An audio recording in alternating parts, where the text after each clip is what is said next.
ఉన్నారు. जोहार डॉक्टर अंबेडकर, जोहार डॉक्टर अंबेडकर, जोहार डॉक्टर अंबेडकर, जोहार डॉक्टर बीआर अंबेडकर.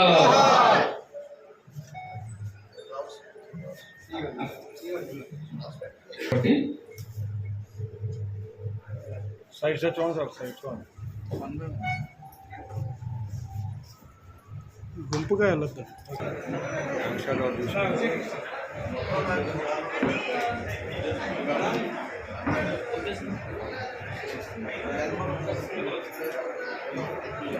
సుధా సత్యసుధమ్మ గారిని కూడా స్టేజ్ మీదకి సాదరంగా ఆహ్వానిస్తూ ఉన్నాము.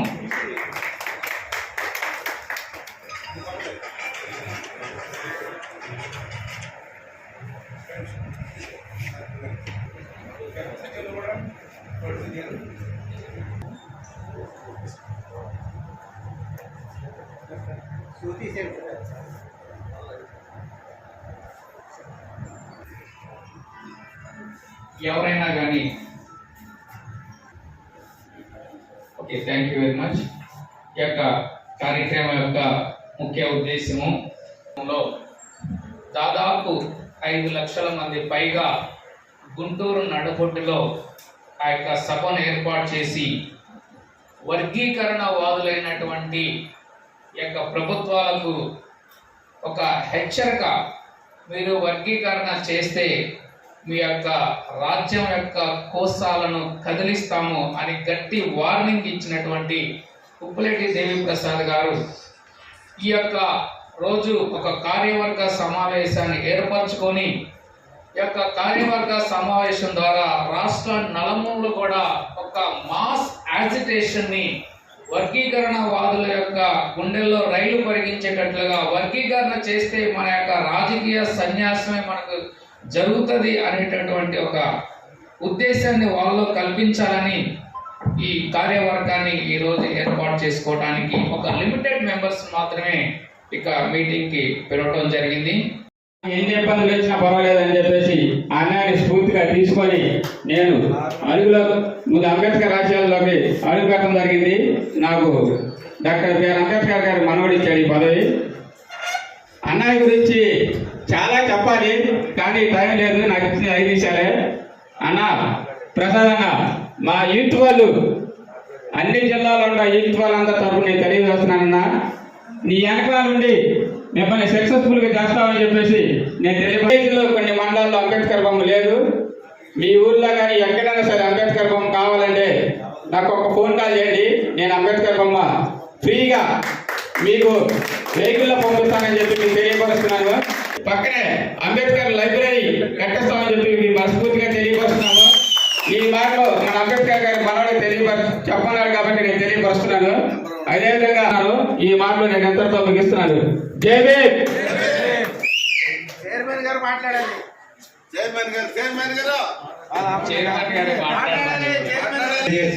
మరి నాది చిన్న మనవి, ఈ ప్రతి కార్యక్రమం సక్సెస్ అవ్వాలంటే ఎస్సీని విడగొడుతున్నారు, ఎస్సీ రిజర్వేషన్ ఉండదు, ఇది మన చర్చిలకు వెళ్ళి వాళ్ళందరికీ ప్రమాదం అని ప్రతి చర్చిలో ప్రతి పాస్టర్ చేత చర్చిలో మీరు చెప్పించినట్లయితే ఇది ఏ ఒక్క మానవుడికి కాదు, 90% అందరూ చర్చ ఇవ్వడానికి కూడా వస్తూ ఉన్నారు. ఈ యొక్క మరి దళిత నాయకులు పిల్లి రాజు గారిని ఒక 5 నిమిషాలు మాట్లాడవలసిందిగా కోరుతా ఉన్నాను.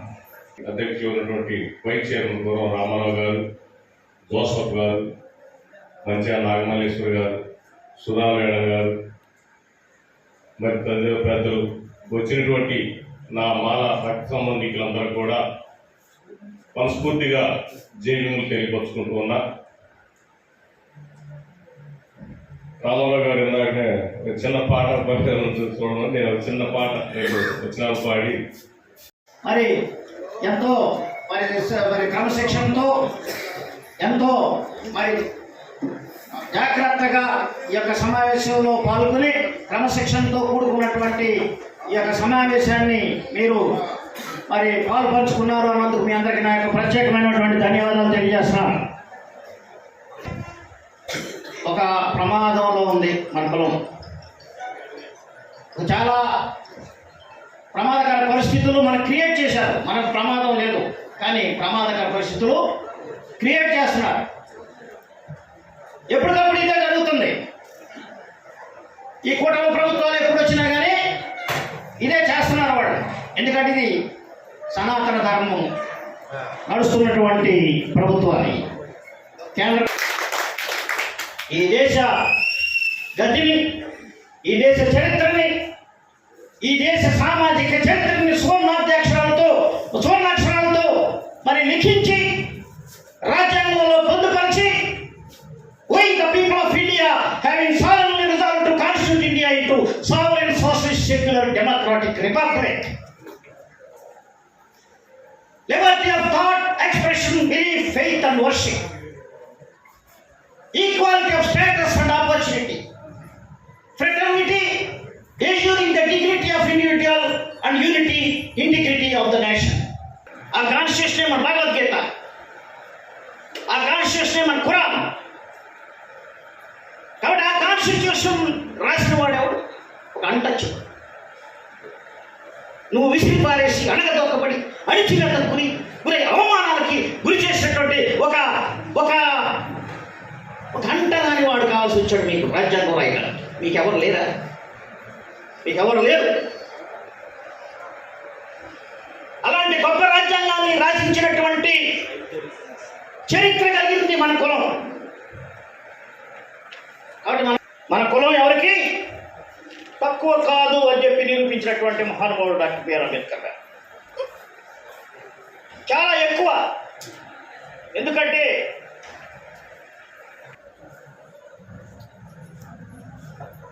ఏం చెప్తున్నాడు ఇక్కడ?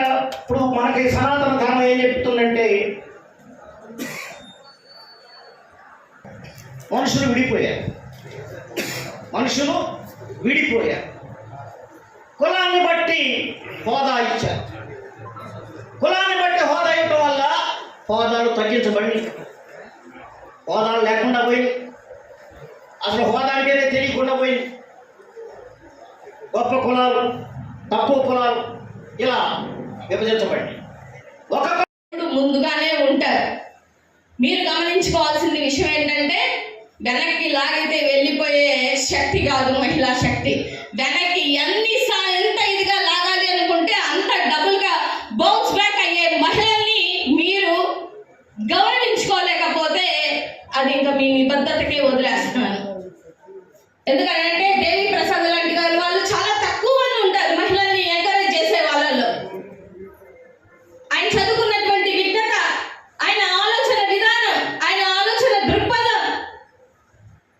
నేనేదో ఈ స్టేజ్ మీద పొగుడుతున్నాను, పొగిడితే కూడా నాకేం రాదు, నాకు ఆల్రెడీ పదవి ఇచ్చేసారు కూడా.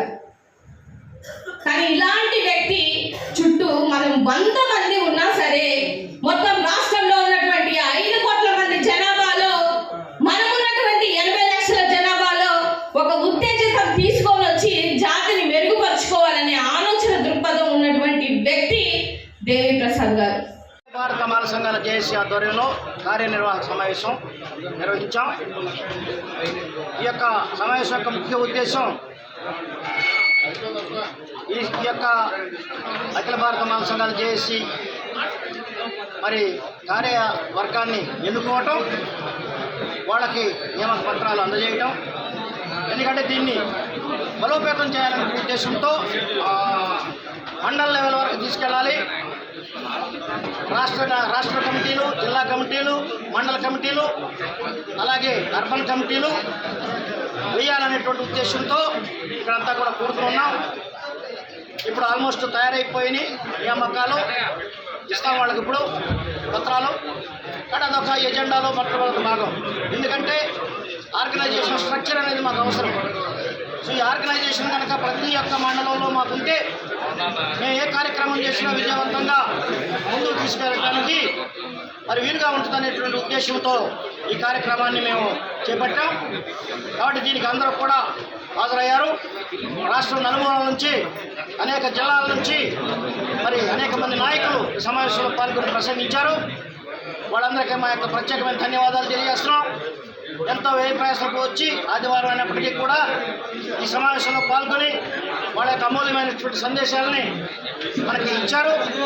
కాబట్టి ఈ యొక్క సమావేశం అనంతరం అధికార నియామక పత్రాలు జారీ చేయడం జరుగుతుంది. అది ఒక ప్రథమ ఎజెండాలో ప్రథమ అంశం.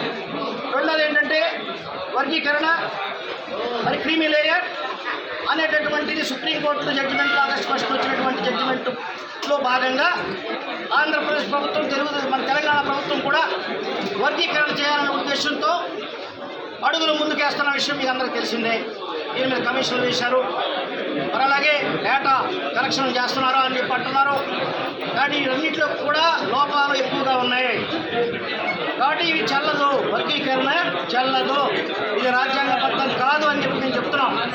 సుప్రీంకోర్టు ఏం చెప్పిందంటే ఈవి చెన్నై కేసులో మరి ఉన్నటువంటి ఆర్టికల్ 349 ప్రకారంగా ఉన్నటువంటి కులాలను వర్గీకరణ చేయకూడదని ఆ కేసులో చెప్తే మరి ఇప్పుడు ఉన్నటువంటి జడ్జీలు చేయొచ్చు అని చెప్పి చెప్తున్నారు. అయితే రాష్ట్రాలకు అధికారం ఉంది కాబట్టి చెయ్యండి అనేది చెప్పలేదాడు. చెయ్యండి ఏం కాదు కదా, మ్యాండేటరీ ఏం కాదు.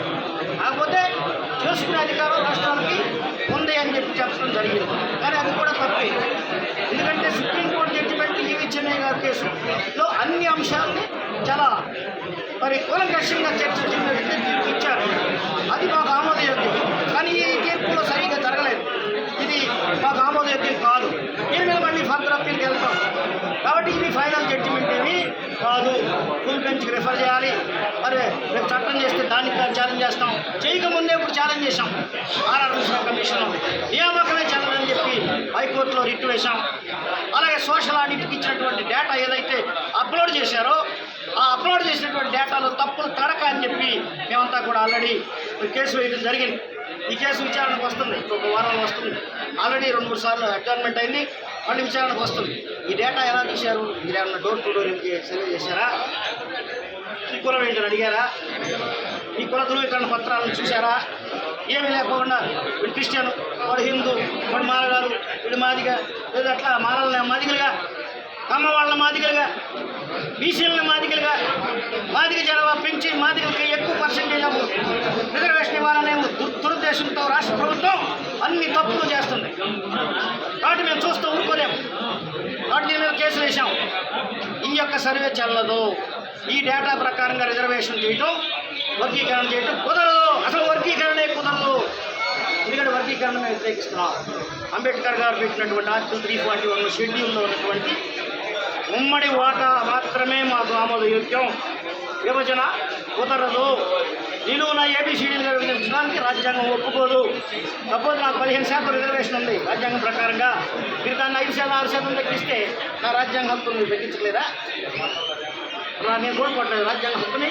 అందుకే మేము రాజ్యాంగం వద్దు అంటున్నాం. మేము దీన్ని మాదిగలకు వ్యతిరేకం కాదు. మాదిగలకు కూడా నష్టమే. మాదిగలు 15% ఉంటే 15% వాడుకొని పోటీ పడవచ్చు కదా. మాదిగలు వాళ్ళు 5-6% ఇస్తే మరి వాళ్ళు నష్టపోతారు కదా. పైగా 59 కులాలను మాలా మాదిగలు ఒకటి ఇష్యూవే కాదు. 59 కులాలు ఉన్నాయి. కనీసం 1% పాపులేషన్ లేని కులాలు బోర్డు ఉన్నాయి. వాళ్ళకి 15% రిజర్వేషన్ ఉంది. వాళ్ళకి అవకాశం ఉంది 15%లో ఉద్యోగం కొట్టుకోవడానికి. నువ్వు 5 తీసేసి ఆడికి 1%, 1/2% ఇస్తే వాడికి రాజ్యాంగం కోల్పోతున్నాడు కదా. వాడు 59 కులాలకి ఇది ఆమోదయోగ్యం కాదు. మందా కృష్ణ తప్పుడు వాదన చేస్తున్నాడు. మందా కృష్ణ చేసేదంతా కూడా రాజ్యాంగ విరుద్ధం. నువ్వు ఎవరినో అధికారంలో కూర్చోబెట్టడం కోసం, ఎవరికో రాజకీయ ప్రయోజనాలు మరి చేకూర్చడం కోసం చేసేటువంటి ఉద్యమం అది. కాబట్టి మేము అంబేద్కర్ వాదులు.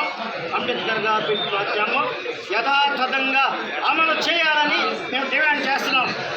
కాబట్టి ఆ రకమైన ఉద్యమంలో భాగంగానే మనం డిసెంబర్ 15న మానవ మహాగర్జన 5 లక్షల మందితో మేము నిరంతరం కూటమి ప్రభుత్వాన్ని హెచ్చరిస్తున్నాం.